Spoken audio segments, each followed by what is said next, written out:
Training Module 5.2 Field Management. In AquaCrop we simulate the interaction between the crop and the soil. Since it is affected by management, we need to consider it as well.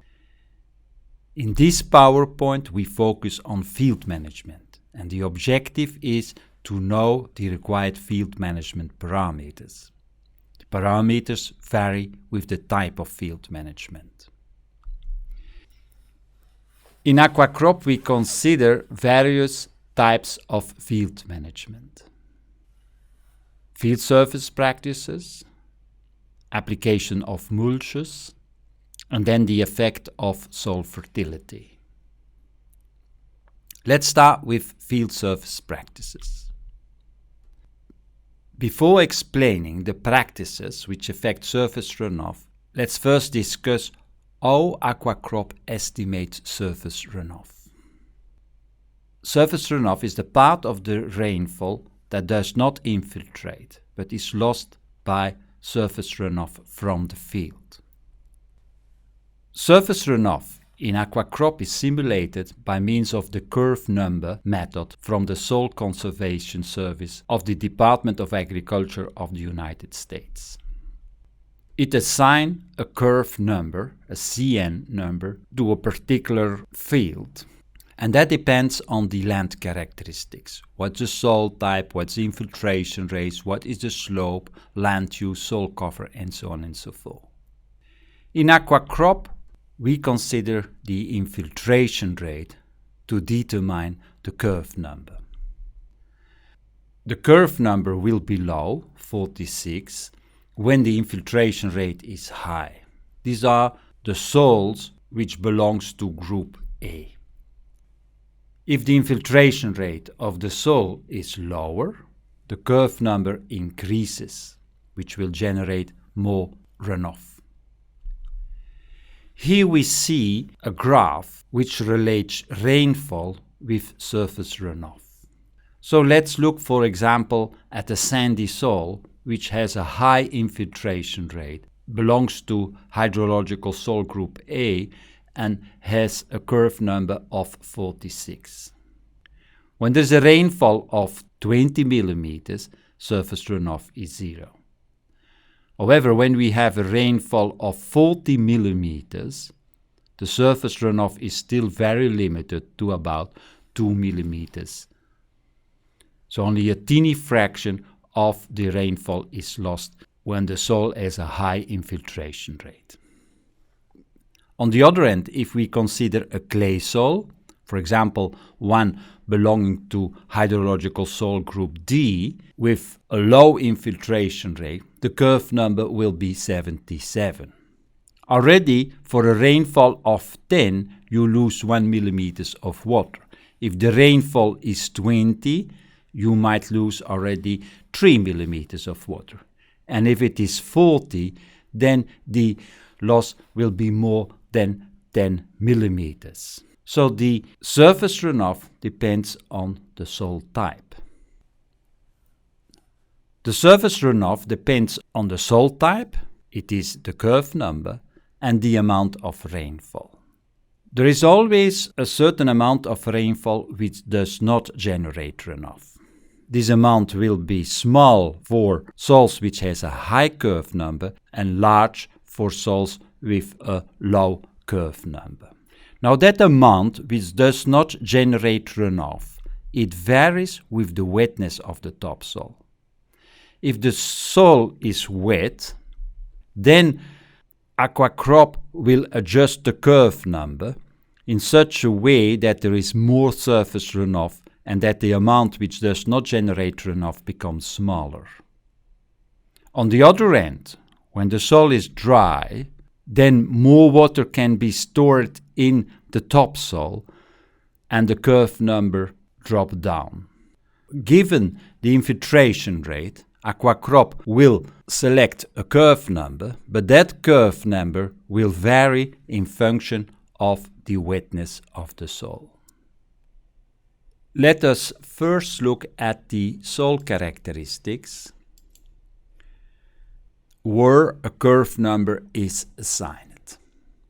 If I look at the characteristics of the soil horizon, I can see that the topsoil has a relatively high saturated hydraulic conductivity, 500 millimeters per day. If I look here at the tap sheet of soil surface, AquaCrop recognized that as a soil belonging to the hydrological soil group B, and he proposes a curve number of 61. As a user, you still can change here that curve number if you have more information. Be careful, here we are talking about the curve number for the soil type. It does not yet consider field management. Due to field management, the curve number can change, but that is of course not a soil characteristic, that is a characteristic of the field, and that is to be updated in the field management menu. Let's now move to the Run menu to illustrate the simulation of surface runoff. Let me advance with 1 day. We start always by default with a soil at field capacity. If we have on that wet soil, on the first day, we have a rainfall of 50 millimeters, then a lot of water will be lost by runoff. I can see that here in the climate and soil water balance, and I can see that for that rainfall of 50 millimeters, the surface runoff was 21.6 millimeters. So nearly half of the rainfall was lost by surface runoff. I can plot that also in the second tab sheet, where rain is plotted, but I would like to see what is the surface runoff. So I'm going to change the parameter and I select surface runoff, I assign it, and I will adjust the scale to 30 millimeters. I can see that indeed there was a lot of water lost by runoff. Let us now continue the simulation, and after 20 days, let's look at the topsoil. This is the soil water profile. It is a section through the soil. At the top, this is soil surface. Here I'm 10, 20, 30 centimeters deep. This line corresponds with the soil water content at field capacity, and I can see that the topsoil is already far below field capacity. So I have a dry subsoil. So let's now add another rainfall of 50 millimeters. That water enters in the root zone. And I can see that the runoff this time is much more lower because AquaCrop has adjusted the curve number to take into account that more water can be stored in the topsoil. If I look here at the climate and water balance tab sheet, I can see that the runoff was only 4 millimeters. However, when it rains now the next day, 50 millimeters, runoff will be high again. Part of the rainfall might be lost by surface runoff and does not infiltrate. The amount of runoff depends on the soil type, the curve number, and the wetness of the topsoils, which adjust the curve number. Runoff is not considered for irrigation because irrigation is controlled. The farmer knows how to apply the water by adjusting the irrigation application rate to the infiltration capacity of the soil. That's of course not true for rainfall because it comes as showers where we have no control on the rate. If rainfall plus irrigation, however, is bigger than the infiltration rate of the soil, then of course runoff will be generated as well. So the soil type determines the curve number. Now that curve number can still change if we have practices affecting surface runoff. This is not a soil characteristics, it is a characteristics of the field management. We have several options.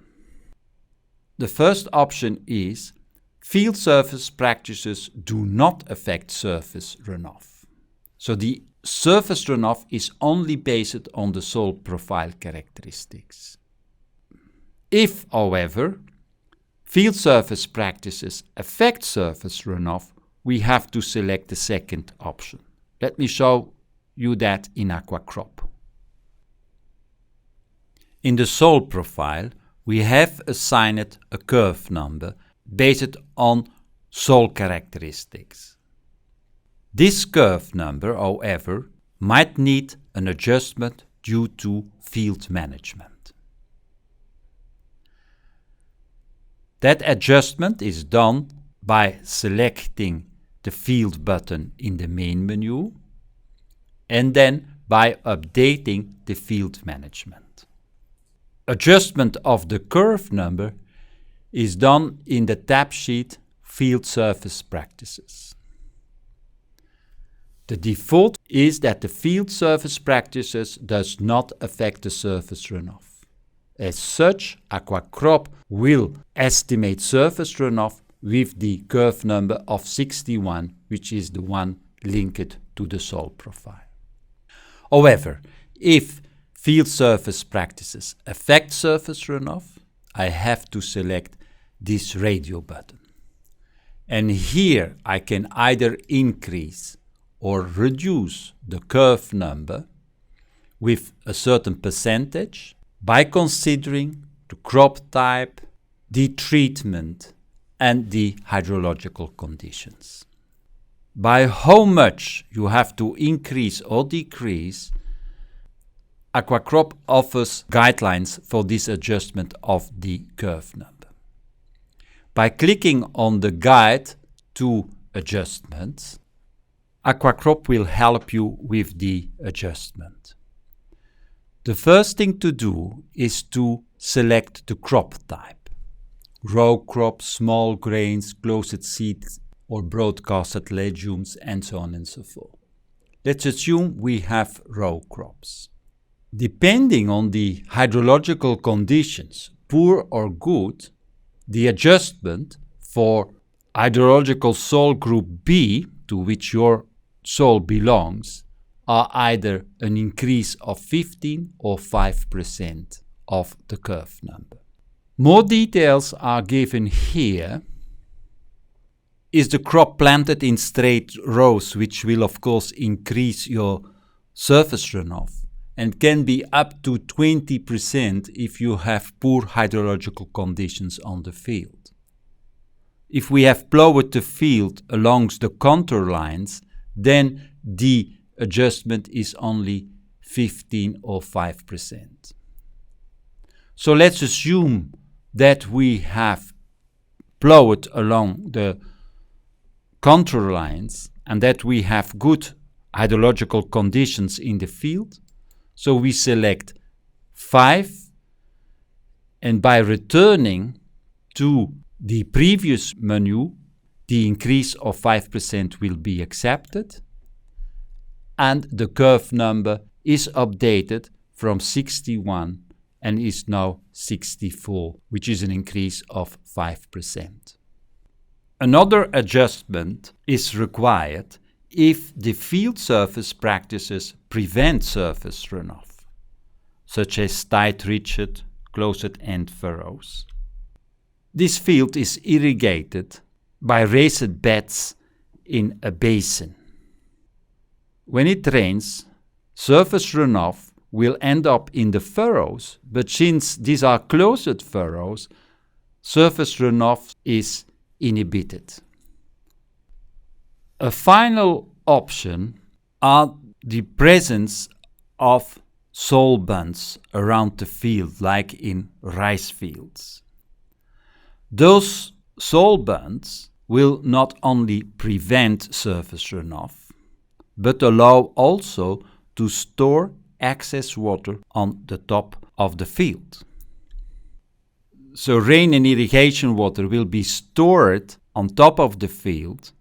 To know how much water can store it in the soil, we need to specify, of course, the height of the soil bunds. If surface practices prevent surface runoff, I have to select this option. In the case of soil bunds, I select this radio button and specify the height of the soil bunds, 30 centimeters. I return to the main menu and let's now run an example with soil bunds. First of all, I'm going to change the soil profile and I will select a paddy soil which has a low infiltration rate. Let's run our simulation. Let's advance a few days and look now at the soil water profile. I can see that the topsoil is already dry and that there is no water between the bunds. Let me advance now with 1 day and put there an irrigation of 300 millimeters. When I continue, that water will not be lost by surface runoff, but will be stored between the bunds. And that water slowly infiltrates in the soil and the soil becomes more and more saturated. When the water content between the bunds becomes too low, I will apply another irrigation.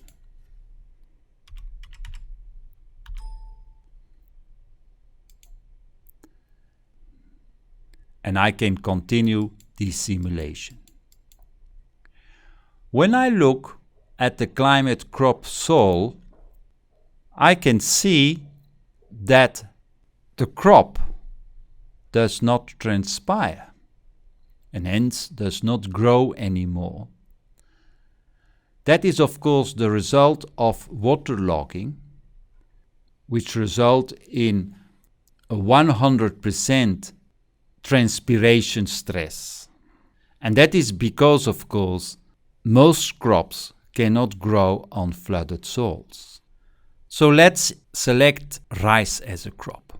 I go back to my main menu. I keep my paddy soil and my soil bunds. But now I select a rice crop.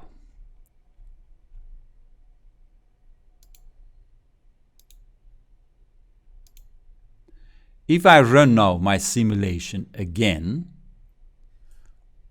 let's put first of all some irrigation on the field, 300 millimeters of water, and I run now my simulation, I will see that my crop is growing now very well and transpiring optimal because the rice crop can grow in flooded fields.